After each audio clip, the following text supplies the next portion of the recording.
Okay, pupuntuhan natin ang situation ng ating bansang Pilipinas.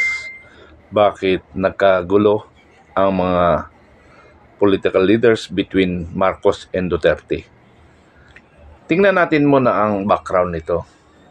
Si Marcos ay federal siya, nasamahan. Si Pangulong Digong, PDP laban, PDP. Then, si Inday Sara, Lakas Inyo CD, nung tumakbong Vice President. Si Martin Araneta, siya pala ang presidente ng Lakas Inyo CD. So, yung sa PDP, karamihan dyan, makakaliwa. Manggaling sa kaliwa pala. So, kung titingnan natin, bakit nag-away yung dalawa? At bakit si Vice President Sara Duterte ang kanilang tinutumbok na hindi pa naman nagsasabing lalaban sa sunod na election, national election? Hindi kaya pinag-aaway-away sila? Nagagawa ng issue? Pakatulad yung pagpapasok ng ICC. So pag pumasok ang ICC, sino ang nasa likod niyan? So yung neutral country o yung sa Western Europe country ang gustong pumasok laban kay Duterte. Pero hindi kaya pinag-away-away ang ating mga leaders? Parang balikan natin ang nakaraan nung napatalsik si President Bongbong Marcos. Ano ang mga kadahilanan? Si Pangulong Ferdinand Marcos Sr. Anong dahilan bakit napatalsik? At bakit naging mainit sa panahon ni Pangulong Marcos Sr.? So, ang kumilos dyan, Liberal Party, kasama na ang Partido Komunista. So, nagamit. Sabi nga nung ako'y bata-bata pa, hindi ko maintindihan bakit yung Liberal Party kakamping niya o magkasanib yung Partido Komunista. Pero bakit US ang nasa likod?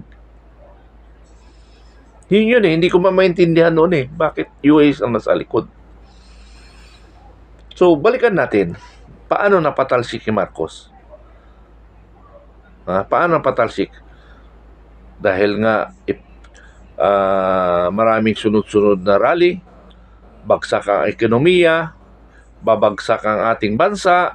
So, yun Yun ang mga issue noon Kaya ang mga tao nadala.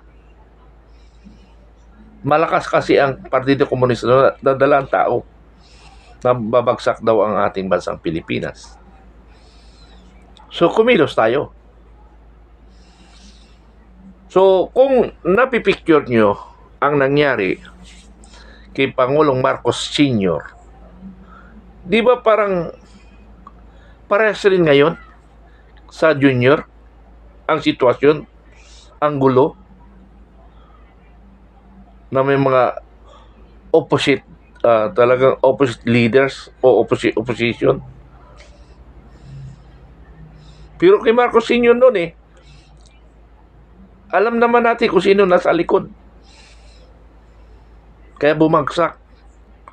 Hindi kaya ganun din kaya mangyayari.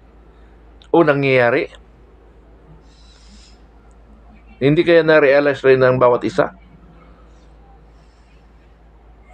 Sabihin natin, sabi ko nga sa mga nakarang vlog, lahat yung issue is mga alibay lang yun para mag-away-away o magkaroon ng mga dahilan para mag-away. May nabalitaan pa nga ako na ang Mindanao magsisimula ang gulo. Magkagulo ang Mindanao. May balita akong ganun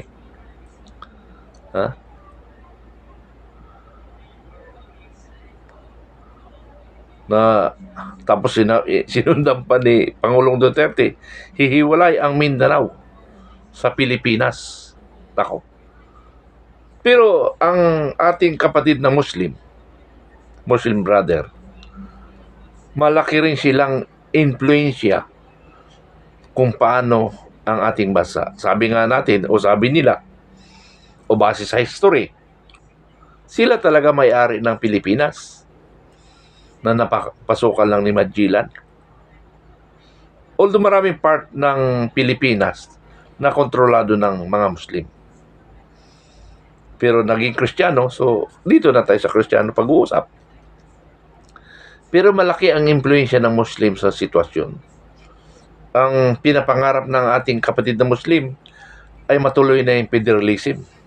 At nung bagong mapalitan ang administrasyon, kasama ako lagi dyan sa mga meeting ng federalism na pinamumunuan ni Professor Norman Suarez.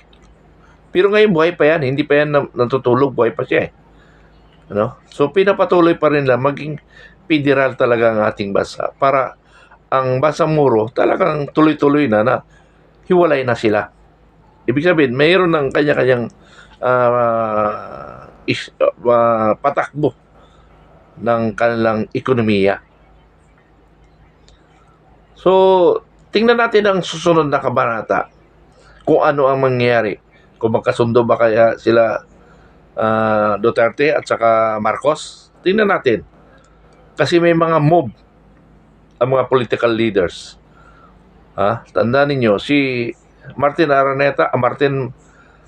Romualdez ay presidente ba o chairman ng Lakas Inyo City. Ano? Hindi kaya nagamit ito? O kaya ginamit talaga? O ang ating first lady nagamit kaya? O analysis ko yan Pinag-aralan natin, pinagtagpi-tagpi natin ang issue o mga alibay ng mga political leaders na nagkagulo. Pangulong Bongbong Marcos Jr., alalahanin mo ang iyong ama na patalsik at hindi maganda ang kanyang imahe nung siya ay napatalsik. Huwag mong sundan. Buhayin mo ang Marcos na tama pala ang ginawa ng iyong ama. Ngayon, kung hindi mo bubuhayin at hindi mo lalabanan ang problema, makatotohanan ng patay na ang Marcos. Hindi ko ibig sabihin patay. Ang ibig ko sabihin, wala nang naniniwala sa Marcos. Kaya panindigan mo, Pangulong Marcos, na maayos mo ang singalot ninyo o ng mga political party dahil nga sa power and money. Pero subaybayan nyo, may makikita kayong pagbabago sa mga ilan mga panahon. Tandaan ninyo yan. Salamat.